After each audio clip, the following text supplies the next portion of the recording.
All right, so who knows what a normal distribution is? What does it look like?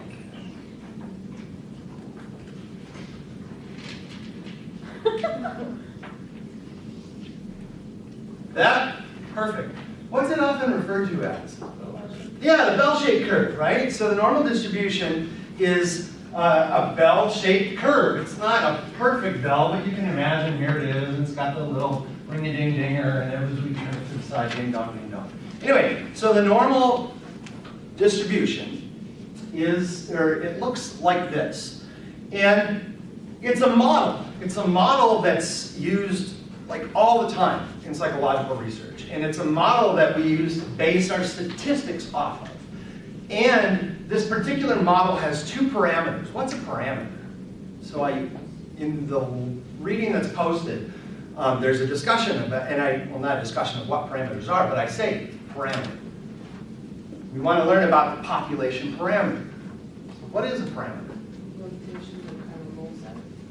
A limitation of the kind of rule set? Limitation of the kind of rule set. So if it's a limitation, it's sort of indicating what should happen or what defines something, right? So a parameter is basically something that is going to define, at least in the sense we're talking about here, parameter is something that's going to define the shape of a distribution. So we've talked about some distributions already. We talked about the binomial distribution, right? We talked about flipping a coin, and we could observe either a heads or a tails, right? This is categorical, so math doesn't really work great with categorical data, so let's give it some quantitative meaning. And instead of talking about heads and tails, we can just talk about the number of heads that we would expect to observe in a coin flip, right? So we could observe 0 heads or 1 head in a coin flip, right? That's the distribution. It's a binomial distribution. And the distribution is going to be dependent on two things, which we've already talked about: the probability of a success, or the probability of getting one of those heads, and how many times you flip that coin, right? So the binomial distribution has two parameters: the size of the number of observations that you're going to make, and the probability of getting a success on any one of those observations, okay? The normal distribution also has parameters. So for those of you who are in stats or who have had stats, what are the parameters of a normal distribution? There are two.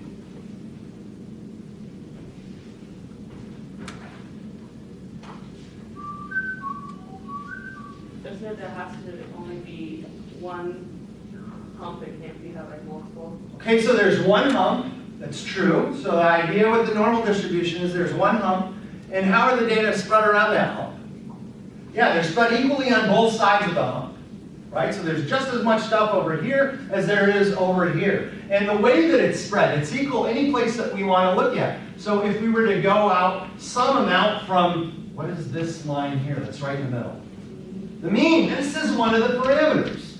So the mean is one of the parameters. It tells us where the distribution is centered, right? And the mean, as I said, it's a balance point. So if we were to have, if this was a physical object, we could put our finger right there and it would balance. So if we go out any certain amount from the mean above and any certain amount, that same amount below, this area over here is going to have the same area over there.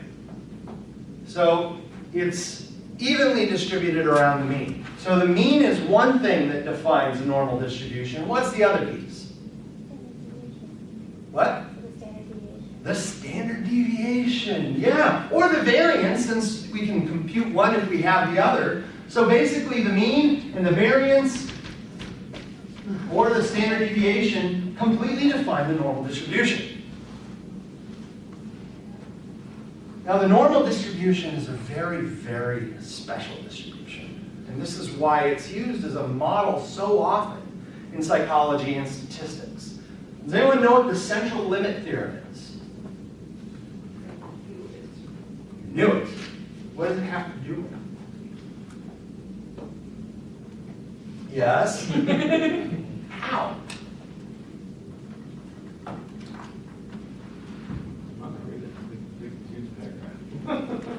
have it in here?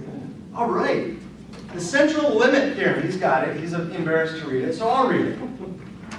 This is dangerous because I don't know if this is going to be right, but I'll take it for granted. Let's see. Central Limit Theorem is a fundamental theorem of probability that allows researchers to run certain statistical tests on any data set that is assumed to be normal, meaning that the distribution of mean scores or values in the sample fits a symmetrical bell-shaped curve with most of the values centered around the mean.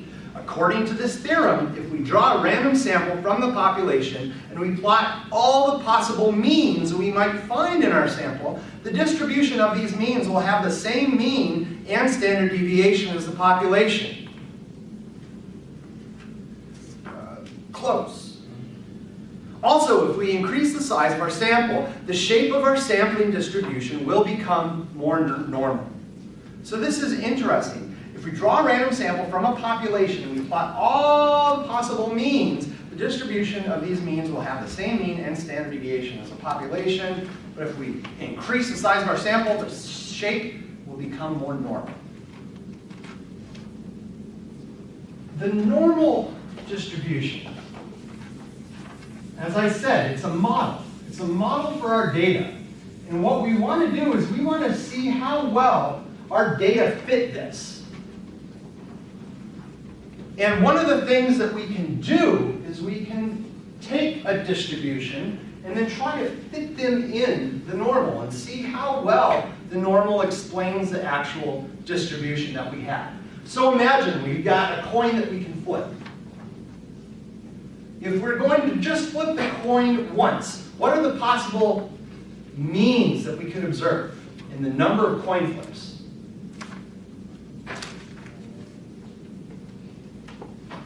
So we flip the coin once. What could we observe? We could observe a head, and we said heads is, this is our success. Head, tails. So we could observe one head, right? Or one head.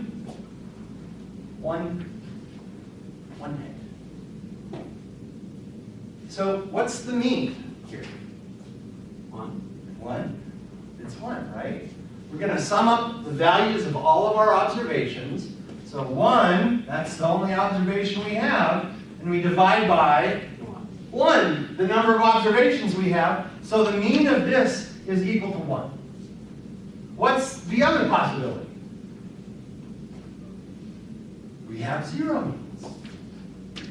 And what's the mean of that? Is it? How many observations do we have?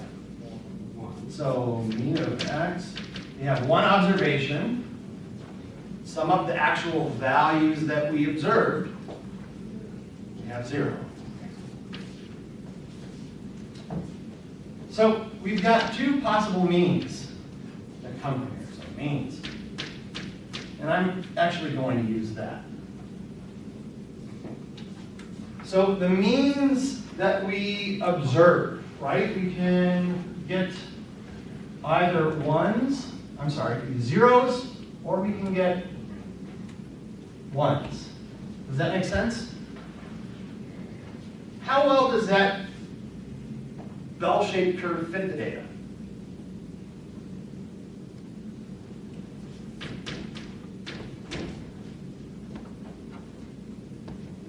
Does it fit it really well?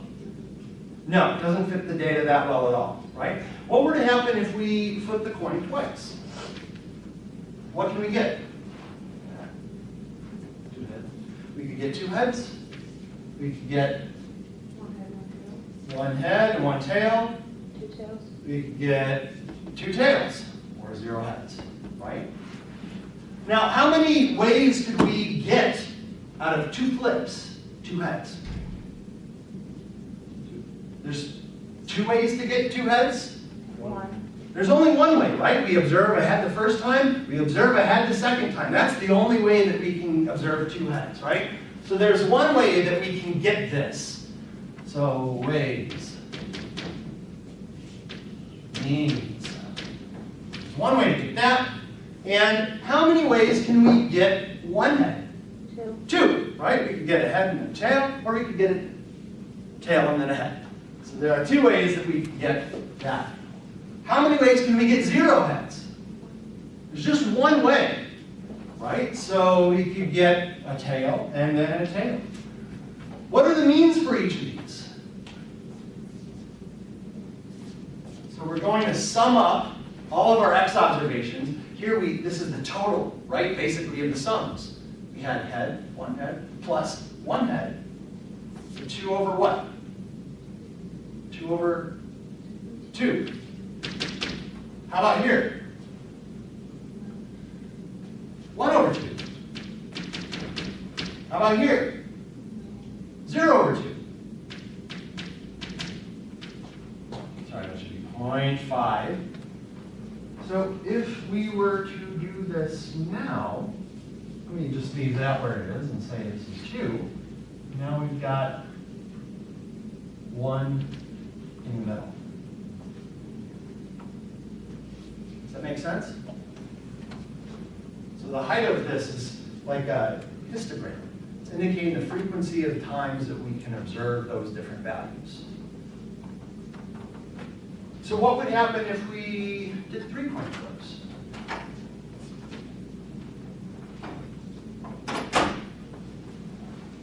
What could we observe? We could get 3 heads. So remember heads, mean, and ways. Let's talk about the number of heads that we could observe first. So we could get 3 heads. You get 2 heads, 1 head, 0 heads. What would the means be for these things? How many individual observations did we have for all of these? Not 1. Each flip is an observation. We had 3 observations, right? So all of these are going to be over 3, over 3, over 3, over 3. Right? So we've got 3 over 3, which is equal to 1. We've got 2 over 3, which is equal to 0.66 repeating. We've got 1 over 2, which is equal to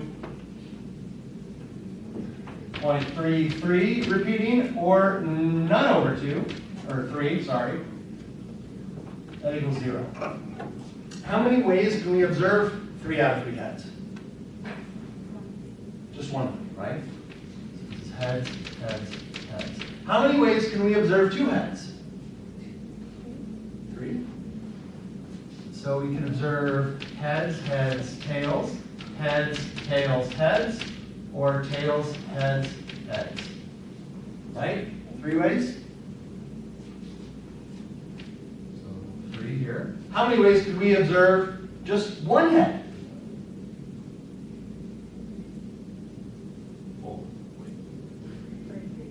3, right? It's like this, except this would be tails, tails, heads, tails, heads, tails, heads, tails, tails, like that. So 3.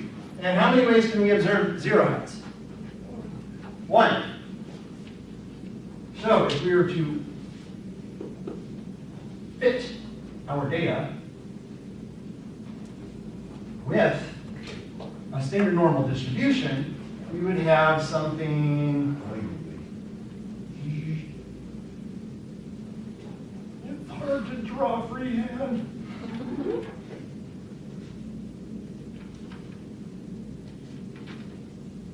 Something like that.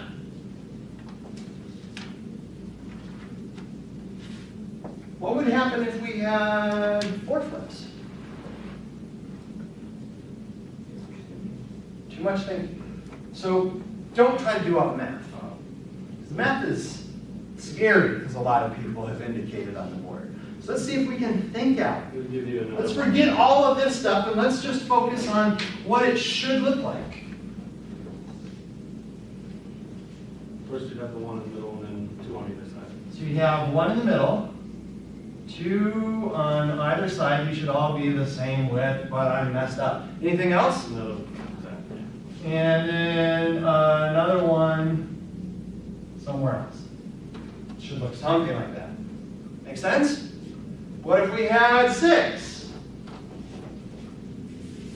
Well, then we we have the 2 in the middle, where's the middle? Boom, so we should have something like, and then 2 on the side, and then 2 on the side of that, right? And if we had 7, what would happen? More. And what if we had an infinite number of coin flips? What would happen? A lot more.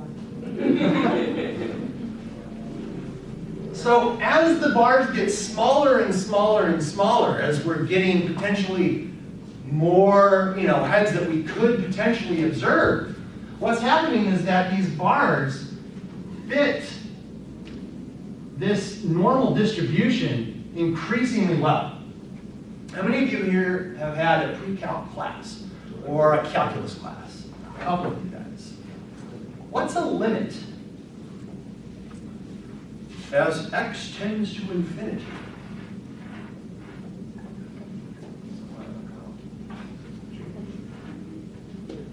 So when there's a limit of something, that means that as we go farther and farther and farther down, what happens is there's this convergence. And we might converge on a single point. For some mathematical functions, you may remember seeing things like this in math, something like that. And this is an asymptote, right? And as x gets really big, this gets closer and closer and closer and closer to whatever that is. As the number of coin flips gets really, really big, our distribution, our binomial distribution, converges on the bell curve. It converges on the normal curve. This is cool. I don't know how cool this is. Most of the stats that you learn about wouldn't work if this weren't true. Pause that. Okay, so I said that this is really, really important. This idea that as you take, notice each one of those bars represents a sample from the population. This is the population with mean equal to 0.5, right? That is what it is. And that's the population of coin flips for a fair coin. And each one of these things, each one of these is just one sample that we have. And when we took a small sample, the potential means that we could observe didn't fit the normal curve very well, right? And as we took larger and larger sample sizes, what happened? Our sample means, all of the, not just our sample mean, but all of the potential sample means, started conforming much, much more closely to the normal curve. Now, the normal curve has some very interesting statistical properties. If you know what the mean is, and you know what the variance or the standard deviation is, you can do things like figure out the probability that something will have a particular value. Now, that's not what we're really interested in. What we're interested in is the probability that the probability of observing results as or more extreme than ours. So, if we observe a particular result right here, what's more extreme than the results right there? Anything beyond that? Anything beyond it. All of this is more extreme. Isn't it the same on the other side of the thing? It's the same on the other side, right? So if we flip the coin 25 times and this represented 20 heads, well, 21 heads is more extreme, 22 heads is more extreme, 23, 24, 25 are all more extreme. However, just as extreme as getting 20 heads out of 25 flips would be getting only 5 heads out of 25 flips. More extreme than 5 heads? 4 heads, 3 heads, 2 heads, 1 head, and 0 heads. Now when we had something simple, like a binomial, and I wanted to see if anyone in this class was psychic, I can compute the probability of all those events easily, right? Just on paper, we did it in here. No problem. 0.5 times 0.5 times 0.5 and add stuff up, no biggie. But when you have variables that vary continuously, it becomes much harder to do. So in the past, people would have to look at tables. Those of you who have taken a stats class or are in one right now, do you have tables that you have to look at? Or rolling your eyes, oh, all these tables. Yeah, and why? Because calculating probabilities, even with something that we know, can be a big pain in the butt doing it freehand. So some smart people figured out a whole bunch of interesting values and then published those in a tabular format so students could look them up. But now, we don't have to even look stuff up. What can we do instead? Use R. We can use R, hooray! Yes, we can use R, or SPSS, or even Excel. These can all tell us the probabilities of observing particular results, or those that are more extreme, or as or more extreme than that. So, the Central Limit Theorem is basically, if we sample from a distribution with any shape, whether it's already normal or already, let's say, is not normal as you can get, which is like the binomial, right? I mean, there's 1, there's 0, there is nothing in between, right? That's about as anormal or abnormal as you can get. But what happens is you start taking larger sample sizes, you start getting more stuff in the middle. And you get more stuff in the middle in a very particular way, where more and more of the potential observations that you could make are closer to the truth. So a while ago I said that the bigger the sample size, or maybe one of you guys said this, the bigger the sample size, the better your estimate's going to be. Why? Central Limit Theorem.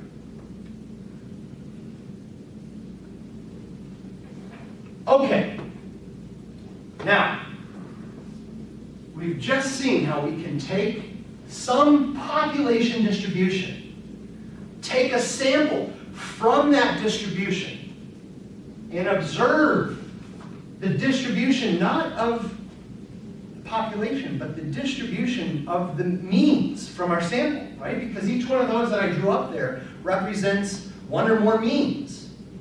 So now we don't just have a distribution of our population, we have a distribution of sample means. Potential sample means. Now, last class, when I was trying to figure out if I should give her my money or not, right, I was taking a sample.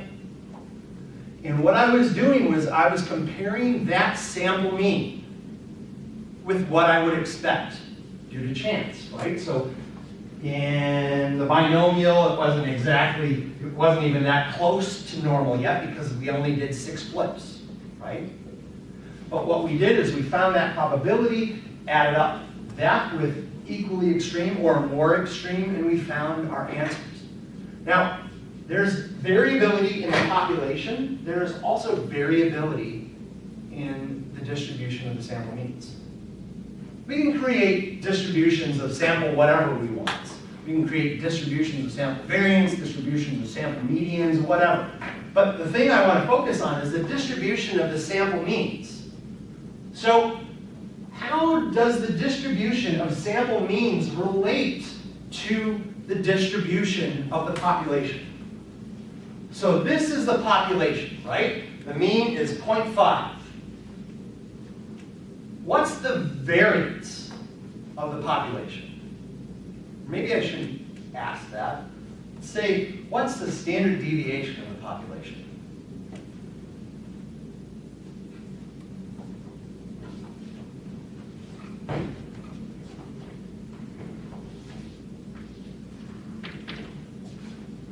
What do we have over here? Formula for standard deviation. For the population, not our sample estimate, but for the population.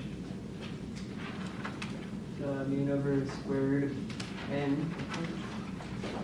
Mean over the square root of n. Close.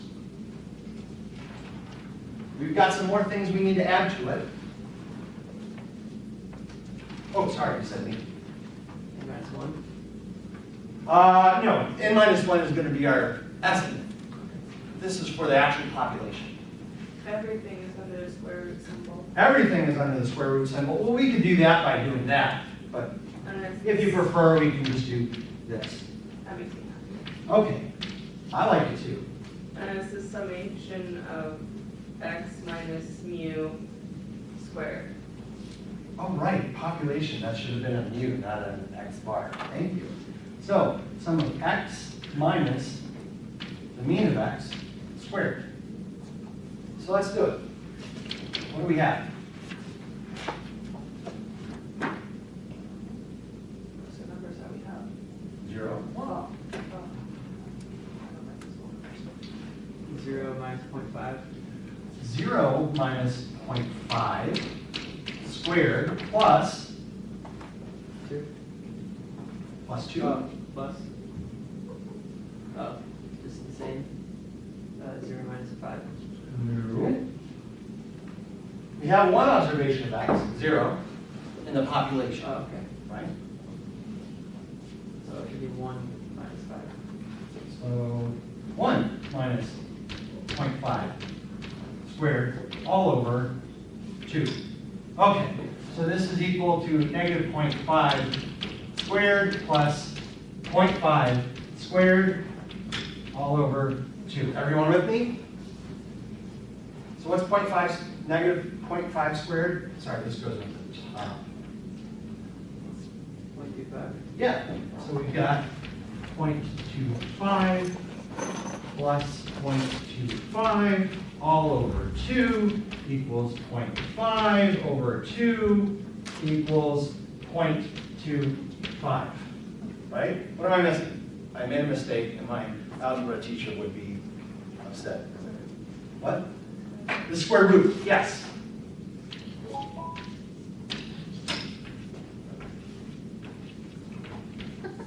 So what's the square root of 0.25?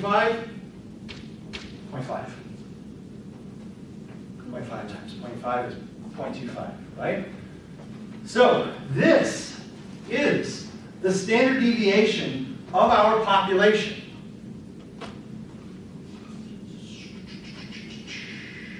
Yikes. Okay? If we took sample size 1, what would our standard deviation for all of the possible means that we could observe be?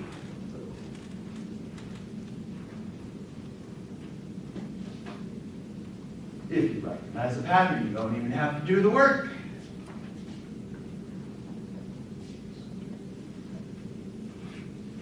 Okay, we have a population with 0 heads or 1 heads, right?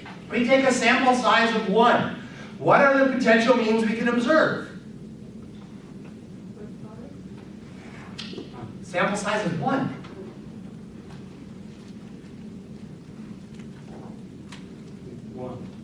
We can observe 1 or 0.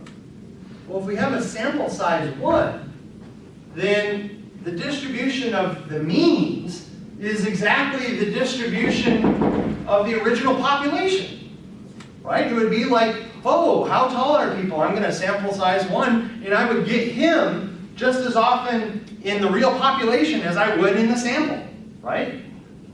So for a sample size 1, what's the variance of the distribution of the sample means?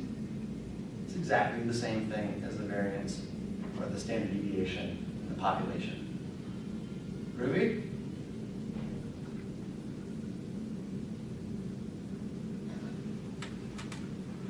Does that make sense? There are only 2 observations that we can have in the population. We figured out what the standard deviation must be for that. Because we're taking a mean of size 1, there are only 2 potential means that we could ever get. And we should get those means with the same probability that we would get either of those observations in the population. So we've got to have exactly the same thing when n equals 1. Yes? Okay, I like that better. But what would happen if we took sample size 2? is the variance or standard deviation going to be larger or smaller than it is with sample size 1? Larger. The variance would be larger. So let's compare two distributions. So if we've got, let me just make this real easy, something like this or something like this, what does variance measure? It measures the extent to which values vary about the mean, right? So in which distribution are things more tightly packed around the mean? The second one, right? This one? I'm sorry, when you said second, I'm not sure which one I do first. This one is more tightly packed around the mean? I would actually argue that this is more tightly packed. If you think about, let's go off into a bigger set.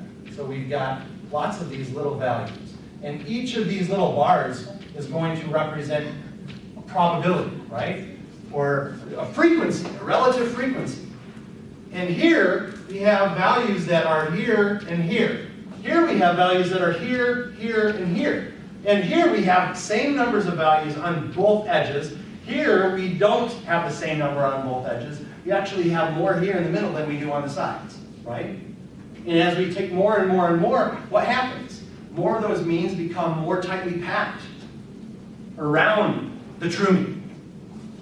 Which should mean what about the variance? Is it going to get bigger or smaller? So he said bigger. Do you retract or do you stick with it? Stick with it. He sticks with it. So let's do the math.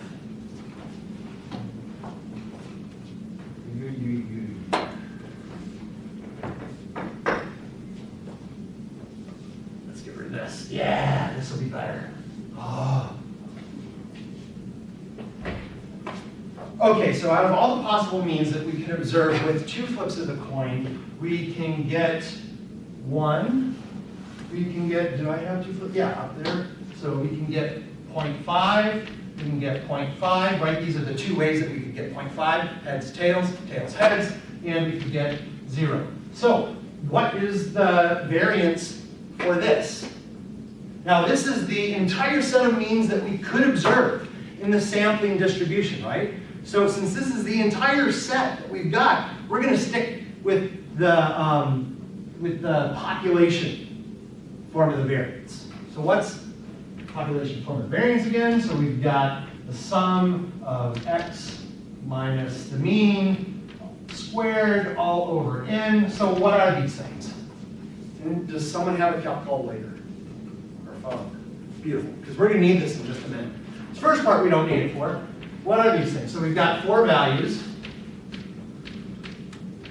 So we just need to sum all these up and square all the sums.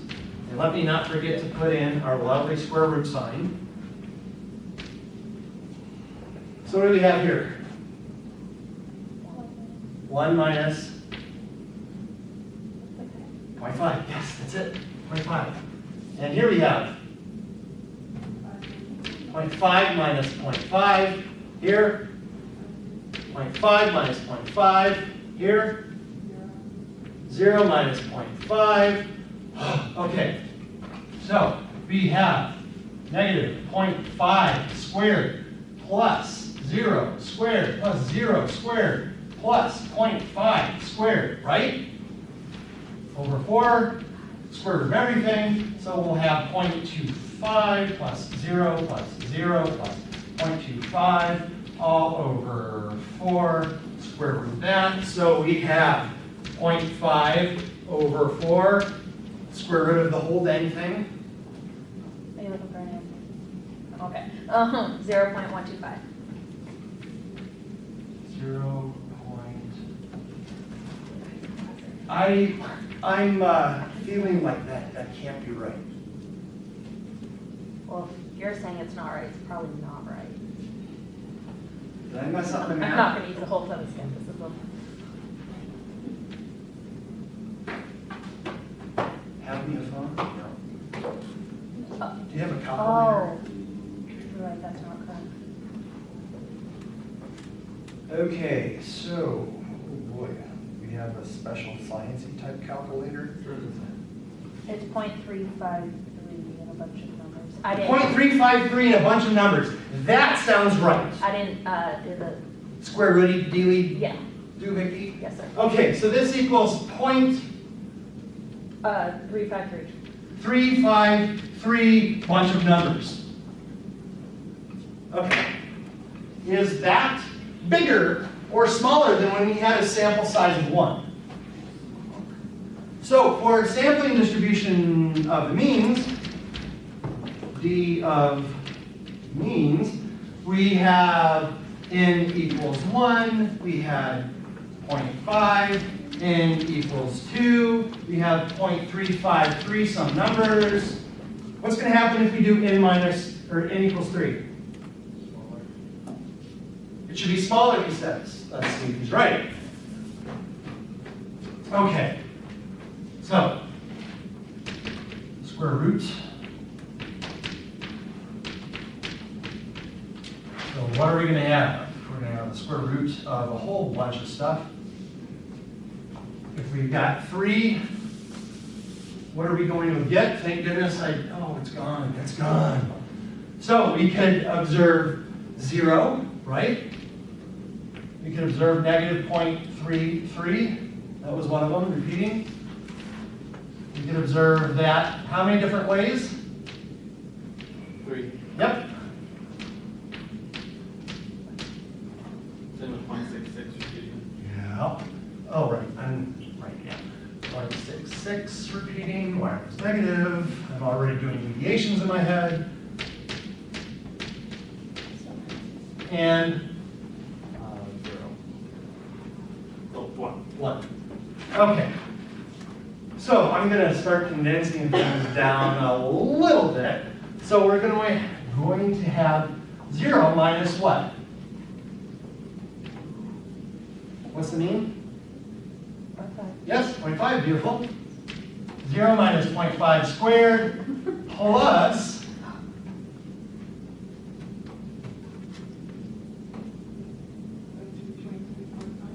0.33 minus 0.5. We're actually going to have 3 of those, so rather than write each one out, I'll just say times 3 squared, plus, same thing here, 0.66 minus 0.5 squared, 3 of those, plus 1 minus 0.5 squared, all over 1, 2, 3, 4, 5, 6, 7, 8. Okay, so what do we have? So we have 0.25 squared, negative 0.25, sorry. No, I've already done 0 minus 0.5 is negative 0.5. Squaring that gives you 0.25. So, Josie, what is 0.33 minus Tori, what is 0.333333 minus 0.5 squared? It is 0.027. Minus 0.027. And so then, oh, we've got 3 of these. 7, 7, 8, okay. Plus, what's 0.66 minus 0.5? Should be the same thing. You want me to square it? Yeah, Yeah. No, it's not. it's not the same. 0.02775. Oh, right, because it's 0.022. Is that the square of that? Did you do, how many 0.6s did you get? I did 3. Go a couple more out. Oops. 0.66666 minus 0.5 squared.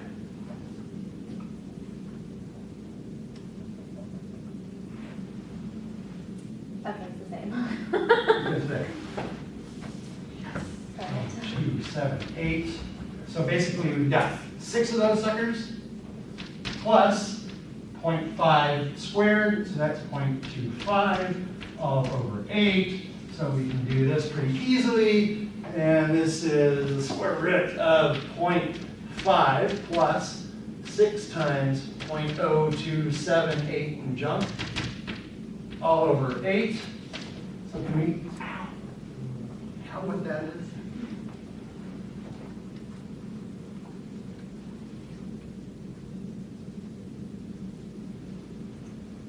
Oh, oh, sorry. Yeah.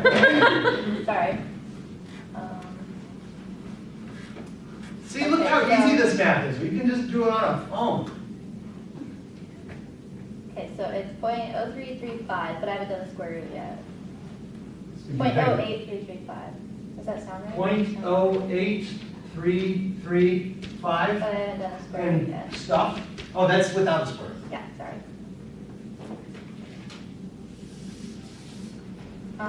If someone else is doing this, that might be useful. Okay, I got 0.2887. 0.2887 jump. Yeah. You have the decimal. 0 point. Oh, 0.2, not 0.02. You're right.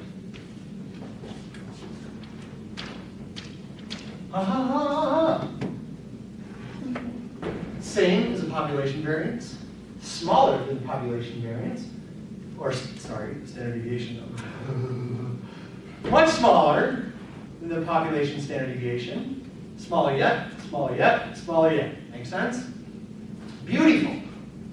Now, if only there were some way that we could describe this pattern mathematically so we didn't have to go through this darn tedious process. So I would like you to do something for me. What we're doing when we're talking about the standard deviation of the sampling distribution of means, we're actually talking about is the standard error of the mean. A deviation is like an error, right? A mean, that's our best estimate of what some value is. And all of the deviations that we observe are basically that estimate plus some error. So when we're talking about the sampling distribution of the mean should be the real mean, but there's some error. So we're getting the standard error of the mean. So I'm going to do this. SEM, standard error of the mean, equals the standard deviation of the population divided by the square root of the sample size. Okay, let's see if this works. So, what was our standard deviation for the population? 0.5. Let's do this for sample size 1. Square root of 1. What should the standard error of the mean be? 0.5, right? That's really easy because the square root of 1 is just the same thing. So it's 0.5 over 1. 0.5. This is exactly what we found here. Let's try it for the situation in which n is equal to 2. 0.5 all over the square root of 2. This is where we find out if the math earlier has been correct or not. Could someone do this? Negative 0.35. Wait. You think? Good. Please.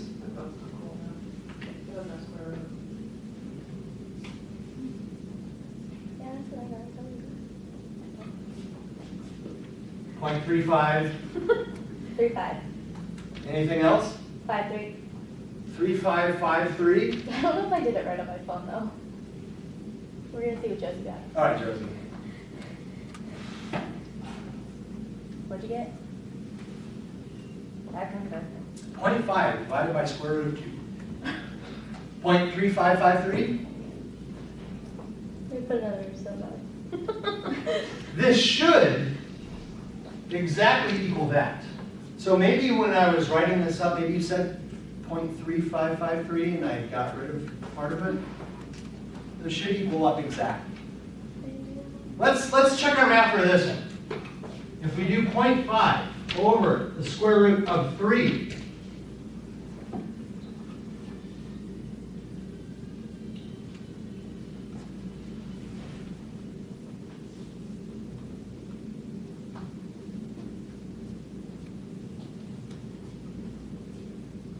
.2886 .886.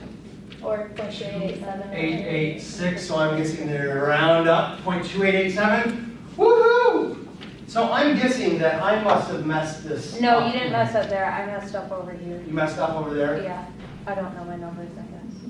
Well, when you're doing, this is an important point, when you're doing the computations longhand, it's really ridiculously easy for mistakes to creep in, right? I forgot that square root sign that will throw everything off.